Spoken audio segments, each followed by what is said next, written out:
Vysielate naživo? Ahojte. Tak vítam vás pri našom prvom dieli Mama Talk.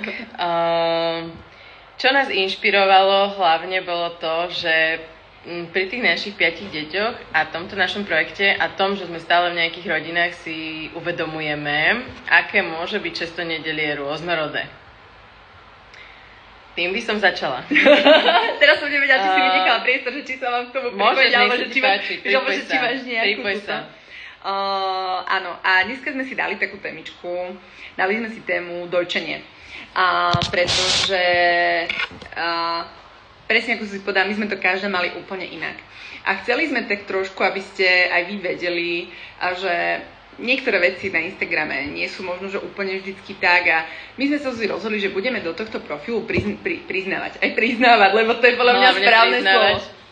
Aj prinášať takú normálnosť, že čo sa dialo u nás, ako to fungovalo, ako sme to každá mali úplne inak, v podstate podľa mňa aj pri každom dieťati úplne inak, teda som pri mojich dvoch to bolo pri každom úplne inak. Idem otvoriť. Milujem, spadol nám telefón. Ide nám to perfektne. Čo nás ale inšpirovalo, bola hlavne táto knižka, ktorú sme dostali, všetko, čo potrebujete vedieť o dojčení. Ja som vám ju tu aj spomínala na storkách. A keď som si ju začala tak študovať a keď sme začali robiť tento projekt, pripojené znova. Áno, a keď som si vlastne začala pozerať a dostala sa mi do rúk, tak som si uvedomila, že áno, lebo je prievan. Áno. Tak som si uvedomila, že vlastne každé to máme úplne iné a že je veľmi fajn o tom rozprávať. Lebo podľa mňa to dojčenie je naozaj taká téma, aby ste chápali, my sa teraz neradíme medzi odborníkov na dojčenie, ale je to za nás taká téma, ktorá dokáže robiť v spoločnosti veľké rozbroje a veľmi polarizuje tie maminy a potom sa tie maminy, hovorím z vlastnej skúsenosti, stretávajú aj s veľmi rôznymi negatívnymi pohľadmi, pokiaľ nedojčia. A zároveň aj s negatívnymi pohľadmi. Áno, keď dojčia, áno. Že to je presne, že je taká sranda, že že nie je žiadna univerzálna ako keby vec, ktorá by vám pomohla k tomu, aby ste v očiach tej spoločnosti vyzerala dobre. Či budete dojčiť, alebo či dojčiť nebudete, aj tak sa niektorí na vás budú pozerať cez prsty. A častokrát je to naozaj nepríjemné, je to naozaj odsudzované a potom tie maminy, ktoré možno, že chcú dojčiť, tak sa schovávajú, lebo ľudia na ne pozerajú a potom sú aj také, čo proste nemajú problém vytesiť prsia hoci kde a potom sú také, ktoré sa boja vytiahnuť proste tú flášku a podobne. A ja by som možno začala mnou, kým Zuzi dobehne, tak ja som vlastne zažila prvé 600 nedele, keď som mala 25 rokov a naozaj akože aj ten vek u mňa zohrával veľkú rolu, hej, aj proste celé s tým dojčením. Ja som úplne dojčená nebola, mamina spomínala, že som bola dojčená iba pár dní a tak som aj bola taká, že ako to budem mať ja, že či to bude tiež tak fungovať, alebo že či budem do 3 rokov dojčiť, alebo že čo. A s Tarušou to bolo naozaj veľmi, ale veľmi náročné. Ja som Tarušu rodila v Trstenej a v tej dobe tam tie sestričky možno neboli úplne tak nabrifované, alebo proste vtedy tých 7 rokov dozadu sa to ešte až tak veľmi neriešilo to dojčenie, ako napríklad ja už som to vnímala pri Matiasovi. Neviem, či ty si to tak vnímala, že pri Zoinke, pri Alexkovi, vtedy si to tiež tak vnímala, že to bola taká extrémna téma. Ako to je teraz, že sa to tak rozoberalo aj na Instagrame, aj proste všade? No hlavne, ja keď som rodila Zoe Draha, tak Instagram sa iba rozbiehal, to je asi dosť zásadná. A druhá vec bola tá, že vlastne na začiatku, keď začínal Instagram, tak sme si mysleli, že tam akože sa upravuješ fotky. Až potom po neviem, aký dobe zistili, že to vlastne všetci vidia, hej? Čiže najprv to vznikalo takto nejako, takže ja nemôžem o tomto hovoriť. Akože ja napríklad ešte vtedy nebola taká osveta ohľadne dojčenia, keď ja som mala Taru, alebo ja som to tak nevnímala aspoň na tej Orave. A mňa ani moc nevysvetlili, ako proste mám dočiť jej všetko. Ja keby som vlastne nemala na izbe moje baby, ktoré už mali odrodené, doteraz sa inak s nimi kamuším, tak ja si vôbec neviem predstaviť, ako aby som dojčala, lebo ja som ani poriadne tam nedala ju akože na tú bradavku, na ten dvorec. Dúfam, že takéto slova môžeme používať na tomto, na storke, či na liveku. Ale že ja proste, iba som mala dookola modriny, ona kde sa pristala, tam sa pristala, ja som si, ale ja som naozaj myslela, že ona si nájde tú cestu, alebo čo, ja neviem. Šteniatko, nie? Hej, ale poď sa teraz ti všetci hovoria, že ona si nájde tú cestu, len asi nie, už 3 dní po porode, ale vieš, že ja vtedy proste som bola taká ako hotová z toho, akože ja som mala naozaj prsia na Frankfurtce, ale že na Frankfurtce to bol extrém. Že ja naozaj, aj keď som išla proste taru dojčiť doma, tak mňa úplne klepalo od stresu. Mne proste mamina pomáhala držať tú taru, lebo ja proste tá predstava, ja som ešte iba dojčila a už som mala stres, že budem zase dojčiť. Že ja normálne, keď Tara zarevala, tak ja som mala totálnu paniku z toho, že idem zase dojčiť a že zase umrem od bolesti. Mne až krv tiekla z tých bradaviek, hej. A potom akože zavolala som si laktačku. Počkaj, ale to... Čo? My sme povedali, že budeme naozaj Ja viem. Ja som Či moc? Potom to už nikto nebude dojčiť. Nie, ja vám poviem aj peknú story. To hovorí moje prvé dojčenie, hej. No a potom akože bola pri mne aj laktačná a neviem, ako či mi to vtedy pomohlo. Mne najviac pomohol môj ocino, keď som krvopotne odsala nejaké mlieko do toho pohárička, ktoré som si svojou kramplavosťou rozliala. Mňa rozložilo na totálku v kuchyni a môj ocino, že čo reviem, že veď existuje umelé mlieko. A ja normálne dovtedy som to mala, ako keby som ako normálne to vytesnala, že Pane Bože, ja nebudem dávať umelé mlieko. Ale normálne som ako nemala na výber. Ja som sadla do toho auta, išla som kúpiť mlieko, moje dieťa sa napilo, prestalo revať.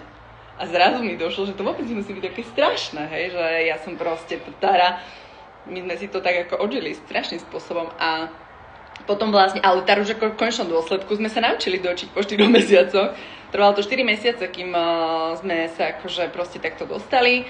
A mala na striedačku Franzla, to jej moc nechutilo, potom mala aj nejaký Nutrilon. A Zoe milovala Franzla. Hej, takže aby ste chápali, to nie je teraz reklama na umelé Nie, mlieko. iba proste normalizujeme veci, o ktorých iní ľudia nehovoria. A moje dieťa vyskúšalo naozaj strašne veľa umelých mliek, až sa rozhodla, že radšej sa si bude dojčiť, alebo čo, neviem proste. Potom sa to zrazu rozbehlo, áno. Všetky značky som jej dala vyskúšať. A ty si hovorila, že si bola dojčená len pár dní? Hej, ja som mala len pár dní dojčená. No tak si dobre, že ja som bola rok a pol. No. Rok a pol. A vlastne u nás to išlo tak od 9 k 5. Daj si to von, prosím ťa. Môj syn sa práve napil z medu. Čo to znamená od 9 k 5? Čo znamená? To znamená, že to išlo len k horšiemu. Okej, to som životne nepočul. No, že to išlo vlastne len k horšiemu, že teda ja som si myslela, že keď mojej mame to tak dobre išlo, tak to pôjde aj mne. Ale áno, tuto budem ja zase hovoriť o tom, že som si neurobila žiadnu prípravu. Čiže ja, keď som rodila vlastne Zoe pred tými XY rokmi, žiadna príprava. Proste nič. Hej? To som si vlastne uvedomila, že to asi nebola dobrá cesta. No a pri Alexkovi som už vlastne išla na plánovanú sekciu, tak tam som tiež nechodila na predporodný krok, lebo už som vedela, že pôjdem sekciou. No a potom vlastne až pri Miuške. Takže ja som vlastne Zoe kojila čo? 2 mesiace.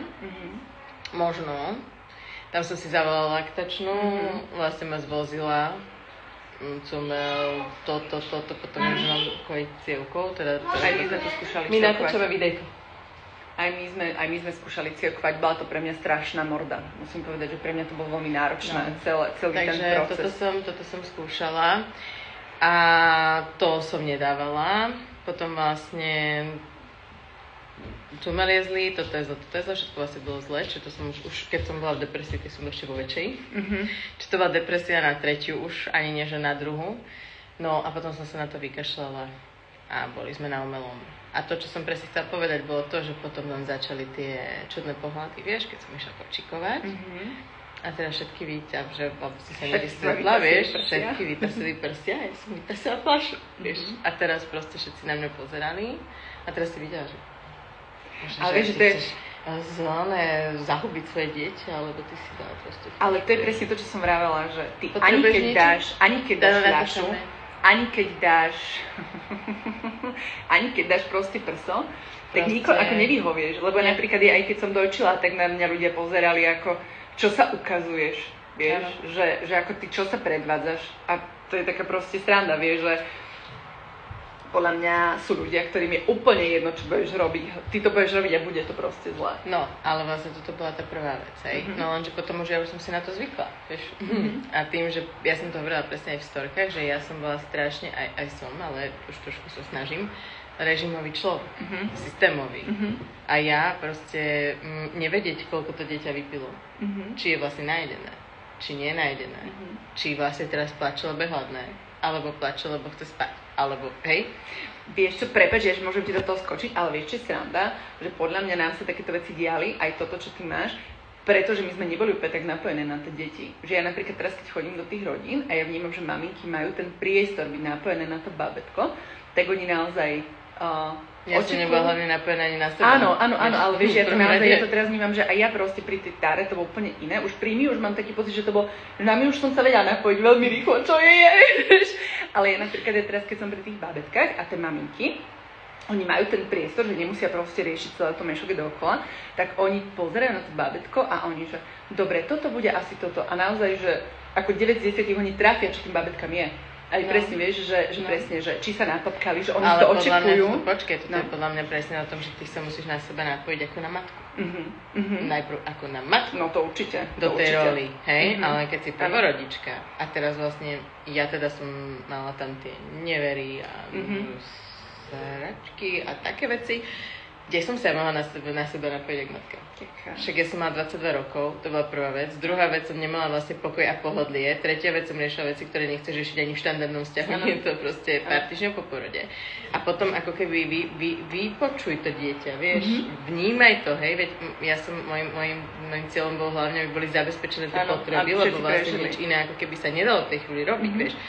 A podľa mňa toto je ten rozdiel, že teraz ty, keď prídeš do tej rodiny a si tam jednoducho s nimi, tak hej, je tá iná dynamika a môžu sa venovať tomu, čo potrebujú. Áno, že je to naozaj vnímam, že je to také iné, že niekedy je tak na nich pozerám, že Ježiš, aké to je super. No lebo ja si myslím, že potom vlastne napríklad, no ešte vlastne keď si zoberiem toho Alexa, tak tým pádom, že tam už som mala 2 deti a zase som s ním bola sama, tak som potrebovala ešte väčší režim. Áno. Reálne, hej, chápeš? Ja som vlastne už musela vlastne teraz mať tie 2 deti a fungovať.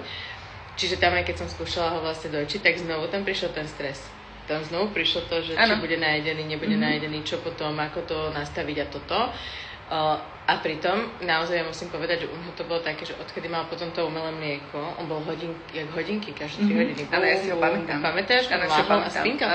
Ale naozaj nebol dieťa, ktoré som musela nechať vyplakať, že ani by som to v živote neurobila. Áno, ale on bol aj taký kľudný, spokojný, že my sme pri ňom akože strašne veľa veci, sme išli na kávu aj na obed, on sa popúkal, on bol taký, to bol taký spokojný, že... Vieš, a on aj v noci, však vieš, proste on odmala, on fakt dobre spával, proste on... Naozaj proste bolo 7 hodín večer, bum, bác, on vypil fľašu, odložili ju, rozumieš, ešte spával po tme, ale to nie, že by som ho učila, on to mal prirodzene, proste sa otočil sa nabok v tej postielke, on spával síce do roka, či 2, či do koľko spacích vákoch. Pamätáš, najprv mal do 4 či koľkých mesiacov chcel zavinovačku, potom som objavila spacie váky, tak mal spacie váky. Ale reálne on bol naozaj proste samostatná jednotka. Áno, že on to mal rád. Bez toho by som ho to učila, bez toho by som ho tlačila, proste on bol takáto nátura. Zoe bola proste vtedy uspávať ju na rukách, hodiny uspávať pri svetielku, pri hudbe, pri šume, pri neviem čom. Ale Alex bol proste taký. Milujem, že sa to dá takto ovládať gestami. No. A vlastne Alex bol taký, a to sme len tým chceli povedať, že proste 2 deti a každé úplne iné. Proste na to sa nedalo jednoducho nastaviť. Takže on bol tiež na tom umelom. No a potom bol Matiasko. A Matiasko vlastne, to sa mi stalo, to by ma v živote nenapadlo, že sa môže stať, pretože Matiasko išiel prirodzene. Bol to nádherný, krásny pôrod, akože fakt proste úžasný, že ak máte niekto možnosť ísť rodiť do Dolného Kubinaku, Rákovi, pánovi doktorovi Tomkovi Rákovi, tak jednoznačne vám to odporúčam. A ja som mala proste nádherný porod, všetko, a ty koksa, ja som nemala mlieko. Ja som odchádzala z pôrodnice a ja som nemala mlieko. Ja som normálne nedostala mlieko. Ja som porodila 5-kilové dieťa, ktoré bolo hladné, jak tento, no akože normálne, a mne ho rovno doniesli s glukózovou vodou. Že on proste bude musieť niečo jesť, ale mne nešlo ani kolostrum, ani nič. Ja som išla z pôrodnice, vlastne prvé, čo bolo, ja som išla rovno do Dremky a kúpila som Kendamil a išli sme domov. Že ja ani som sa nejakým spôsobom nestresovala už, vieš, pri tej Tare. Bolo proste to umelé mlieko pre mňa totálny stres. A pri tom Matiaskovi to bola proste prvá voľba. Dobre, tak buď sa bude dojčiť, alebo sa nebude, vyskúšame, nepôjde to, dáme proste. Keď bude treba, budeme dávať na striedačku, videla som, budeme dávať na striedačku. A som išla, no kúpili sme rovno Kendamil, lebo to už sme boli zvyknutí, že ten Kendamil bol taký chutný. Ja som totiž to každé jedno mlieko to aj skúšala. A potom som si povedala, že nebudem dávať môjmu dieťaťu také čudné veci. No lenže vieš, Kendamil, ja som to vtedy objavila pri Alexovi a tam vlastne to dobre vychádzalo aj vlastne z hľadiska zloženia a tak ďalej. Tak ďalej. A bolo chutné to vlastne, mlieko, ono bolo fakt chutné. Ja som ich všetky chutnala, takže preto vám k tomu viem povedať. No a potom my sme rovno, že dobre, kendamila, išli sme domov, akože to už pre mňa vôbec nebola nejaká stresová situácia, hej, že dobre, dojčíme, nedojčíme, zvládneme to. A presne to je, že tam už som bola tak nastavená, že nebudem horšia mama, ak bude proste mať ale ty si tiež nemala žiadnu predporodnú prípravu? Ja som nemala žiadnu. A nechcem tretie dieťa, ale akože raz možno v budúcom živote, keď budem mať 10 detí, tak by to bola jedna z vecí, ktoré by som si určite spravila. No hej, ale len akože to je to podstatné povedať, že my naozaj sme veľa vecí podcenili. Absolútne, ja si myslím, že strašne veľa, akože správna manipulácia, proste komplet všetky takéto veci, vieš, nejaké, že baby masáže alebo čo. Ja naozaj neviem, či vtedy nebola taká osveta, ale také veci vôbec sa o nás nerozprávali, že ja napríklad, keď vidím, koľko možností majú teraz proste tie maminy, ale aj na Orave, aké to vidím, že aké tam proste sú možnosti a teraz taký fit a hen také fit a tuto v Bratislave taká gravid yoga a hen také gravid neviem čo a taká príprava a hypnoporod a všetko, že to je ako fantastické. No. Ja vtedy, ja neviem, či som bola slepá alebo čo, ale ja som netušila o také veci. Ja som išla rodiť druhé dieťa a mne predporodná príprava, že ja som prišla rodiť a tá sestrička mi vraví, a máte správnu predporodnú prípravu? Ja na ňu pozerám, že čo? A ona, že no predporod, to sa tu robí v nemocnici. A ja. A že ty si žila tu a potom si šla rodiť na Oravu. Hej, áno, ale proste, a tu v Bratislave tiež koľko bolo možností, ale ja som nič nevidela, ja neviem akože.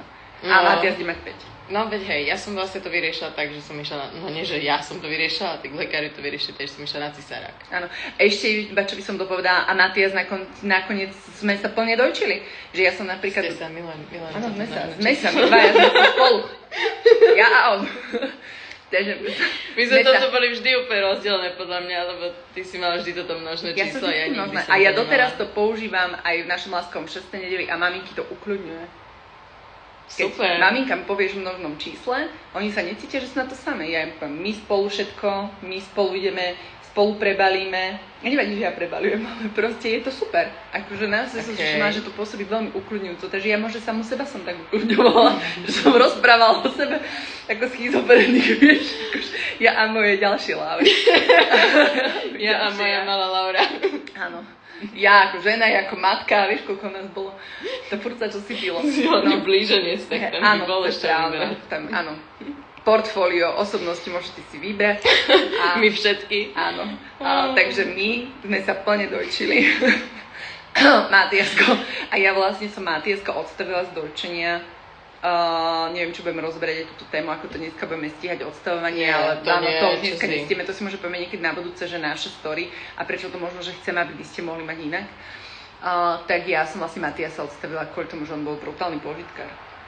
Že on už to nemal, a on už to vôbec nemal ako potravu. On už sa normálne tešil, keď videl prsia, doteraz to má. Takže to vlastne... On sa už potom tešil, keď videl hociaké prsia. Áno, proste, ja neviem, môj Matias je totálny milovník. Aj v lete na Áno, veď Matias, to bola najtežšia podprsenka. Matias bol non-stop na prsách. Non-stop. On proste videl nahé prsia moje a sekunde bol na mne. Takže ja som vlastne sa tak opaľovala, že takto sa Matias dojčil. Ja mám aj také fotky s pivom v ruke, nealkom. Radlerom, áno, presne treba povedať. S väčšinou šoferujem, 99% šoferujem. Takže takto má Matiasa, tejto ruke držím Radler a proste moje dieťa sa dojčí, takže koji dojčí, neviem, ktoré radšej používate. No a potom vlastne bola Miuška. Áno, potom bola Miuška. A tam už som si spravila predporodnú prípravu. Ja som bola presvedčená o tom, že to bude hypnoporod. Však ja som tomu venovala vlastne naozaj tie príprave. Áno, že si sa naozaj tomu aj presne, aj plávať si chodila ako tehúka. Áno, plávať som chodila, proste na fyzio som chodila, lebo ja som mala problémy s tým piriformisom, s tým hruškovým svalom, takže vlastne to som si dávala dokopy. Na tehotenské masáže som chodila, na tie všetky kurzy, proste ten hypnoporod som celý absolvovala, všetko som, ešte aj tú autohypnozu, vlastne to celé, akože s tým telom som si proste naskúšala. Mali sme cisársky. Takže to bolo pre mňa dosť ťažké, no. A tam som vlastne sa snažila dojčiť a naozaj, však Lauri bola toho svedkom, 7 dní po porode, keď som ostala sama a teraz som vlastne nevedela, či idem vlastne dojčiť, či idem sa starať o deti, či idem odsávať, či ma boli jazva, či treba ísť na denné tábory, či idem variť, či sa idem zosypať, čo idem vlastne so sebou robiť. A medzi tým som vlastne ešte dojčila, dokrmovala, odsávala non-stopka. Ešte v noci som sa dala v kúpelke a som to proste riešila. Dobre, ale dobre, Zlatko. Máte tu proste autentický vstup, inak sa to nedá. Áno. Čiže to bolo vlastne takto, až kým som zase neprišla k doktorku, ktorá mi povedala, že dobré, nepriberá, to ma úplne položila, aj tak som to stále nevzdávala, ale bol to proste náročný kolobeh. Bol to naozaj náročný kolobeh a proste to dojčenie nebolo zadarmo. Ale čo by som ešte chcela k tomu povedať je to, že ja naozaj, maminy, keď sa vy proste bojíte, že keď nebudete dojčiť, nebudete mať s tými deťmi nejakú väzbu, že proste o niečo prídete alebo že sa niečo udeje. Ja naozaj musím povedať za seba, že ja mám s mojimi deťmi naozaj normálne krásnu väzbu. Moje deti ma úplne plnohodnotne berú. Oni absolútne neriešia, že či boli dojčené alebo mali fľašu. Proste oni sú naozaj úplne funkčné a myslím si, že aj keď ich všetkých porovnáme z hľadiska porobnosti alebo nejakého fungovania, priputanosti, hocičo, ja mám dosť pocit, že oni sú všetci úplne podobní. Áno, že u všetkých sme si prešli nejakou takou ako keby separačnou úzkosťou, alebo čo aj napriek tomu, že boli ako dojčení, nedojčení, všetci to mali veľmi podobne. A tiež ako nejak nepostrádam, že ako matky by sme mali nejaké výhody alebo nevýhody. Ty vieš, akože dojčená alebo nedojčená, proste, že by to niečo u nás sa udialo. A takisto je presne, že čo sa týka chorobnosti, akože nemáme, však my už máme za sebou obaja dojčení a máme za sebou Bibermandly, hej, máme za sebou proste alergie, exémy, aj napriek tomu, že dojčení boli. Takže áno, vieme, že tam je určitý pomer psychosomatiky a podobných záležitostí, že teda naše deti s niečím prechádzali, ale akože nemôžem povedať, že by to bolo, že výrazne, nie, že by boli výrazne zdravší. No a to je vlastne tá podstata, že my sme toto Láskové 6. nedelie naozaj chceli urobiť tak, aby to bolo pre všetky mami. Lebo mne darmo by bol niekto hovoril, že môžem dojčiť. Mne darmo by bol niekto hovoril, že ako to môžem urobiť. Ak ja som nebola psychicky proste nastavená a nemala som na to ten svoj priestor, mne by nepomohla proste taká intervencia. Ja som potrebovala to prijatie, že je to v poriadku, že to takto máš. Nevadí to proste, nehanbí sa, veď hlavne, že to dieťa nakrmíš, veď ty nezabúdaš na jeho potreby, si tam pri ňom, veď to nie je také, že to dieťa má 2-3 mesiace, ty hodíš mu fľašu na gauči a napíše samé, hej, veď je tam tá connection, ja si to doteraz pamätám. Vieš, že keď som krmila, proste zobrala som si to dieťa v tom závinovačke alebo aj náhe, proste koľkokrát spávali na mne, však Alex na mne koľko spával, prvovina na mne spal non-stopka na mne spal. Len jednoducho toto nešlo. A proste ja som mohla sa aj roztrhať a ja som mala koľkokrát naozaj veľa mlieka v tej pôrodnici. Ja aj potom, ja to pamätám, som fakt odcavila proste fakt mega veľa. A zrazu proste sa stalo toto a nebolo to mlieko. A mohla som sa poskladať. Pila som čaje, robila som si, ja neviem čo, všelijaké masáže, neviem čo, proste prikladať. Nie, nešlo to. A mohla som naozaj robiť čokoľvek. A teraz akože, nemyslím si, že je to odsúdenia hodné, lebo málo kto vie, čo tá mama naozaj preto všetko spraví. Oni len vidia, že vidia tú fľašu. Áno, ľudia sa ťa nepýtajú. Vieš, že ja si napríklad pamätám, že pre mňa bolo strašne bolavé presne v tom období, keď mi to nešlo proste rozkojiť a tieto veci a to vlastne každý jeden človek sa ťa opýta prvú vec, spí ti dieťa? Mne dieťa ani nespalo a druhá vec, kojíš? Akože normálne by si rozdával facky, vieš, ako ja to hovorím, že vezmem ucholátko, poviem vás všetkých, že ako to je proste tak nepríjemné, no snažím sa a čo ti na tom nejde?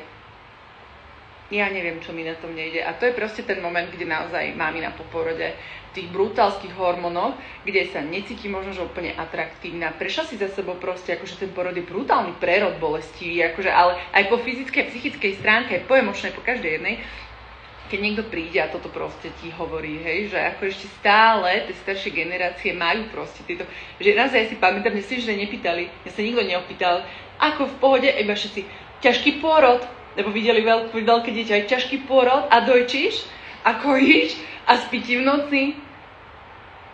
No nie. Takže toto napríklad tiež podľa mňa treba povedať, že to bude ďalšia téma. Stánok. Áno, že jedna vec, ale presne aj tá, že nepýtaj sa hneď sú takéto šláhnuté otázky maminy, ktorá porodila aj pred mesiacom, aj pred 2. Opýtaj sa presne, že čo tá mama potrebuje. No ale hlavne veď jasné, že to materské mlieko je dôležité všetko, ale nič nie je dôležitejšie ako psychika dieťaťa a maminy. Moje deti stále niečo potrebujú, takže toto bolo vlastne taký náš vklad, aby ste sa cítili aj vy, maminy, lepšie. myslím v tom, že naozaj to môžete mať úplne hociako. Prosím ťa, Zojenka, môžeš vydržať sekundičku? Ďakujem ti krásne. Áno, akože presne tak, aj dočiť je krásne, akože je to super, ale proste keď to nejde, tak to nejde, tak to proste ale nejde. ten kontakt si viete vytvoriť úplne inými spôsobmi. Hlavne tou prítomnosťou, že tam pre to bábätko ste, že naplňate tie potreby, že proste trávite s ním ten čas. Kontakt koža na kožu, že to sú proste tie veci, ktoré môžete robiť aj bez toho, aby ste sa dojčili. Presne, sa dojčili. Aby ste sa dojčili, áno. Takže toto je tak od nás. Verím, že maminy tie, ktoré ešte pochybujete o tom, či ste spravili všetko a že ste do toho mohli dať viac. Myslím si, že každá z nás do toho dala dosť. Naozaj aj to, čo už by možno ani treba nebolo. Treba sa aj za to oceniť, akože, že proste aj samu seba. Určite, lebo aj ty si mi už koľkať povedal, že už to preháňam. No áno, lebo tak vieš, že ja možno, že keď som to videla zvonku, tak je to proste, vieš, také... Ja neviem, na čo to hrotíš, vieš, že... Ja viem, že ono sa to tak povie, že na čo to hrotíš, ale skôr ako keby, vieš, aj tak kvôli vám, lebo vieš, presne, ty potom si bola rozhodená, vieš, a... Som dať, že ešte viac, ale to som Však, ale veď som to na začiatku povedal, že som mala emócie, všetko, veď ako kto by nebol rozhodený, keby ostal 7 dní po pláži. Samozrejme, ale akože to mňa... nám bolo jasné, že to som vôbec nechcela nejak akože odľahčovať túto situáciu, že veď ja som v tej situácii bola, hej, len presne to netreba to zbytočne hrotiť, lebo potom idete do brutálnych psychických stavov a viete si to proste celé inak pekne nastaviť aj s tým okolím. Ale naozaj máme proste baby, ktoré vám vedia s týmto pomôcť. Ak predsa len ešte dávate tomu šancu, tak sa nemusíte vzdávať, ale zároveň treba vedieť, kedy už proste jednoducho zobrať život taký, aký je. Poďakovať za to, že proste to dieťa tu s nami je, že jednoducho je zdravé a poďme proste riešiť nejaké iné veci, ako toto, že prebíjať proste hlavou múr. Áno. Takže majte ešte krásny deň a zase na budúce sa budeme hlásiť nášho mamatolku s nejakou ďalšou témou. Aby sme mali chodce na konci.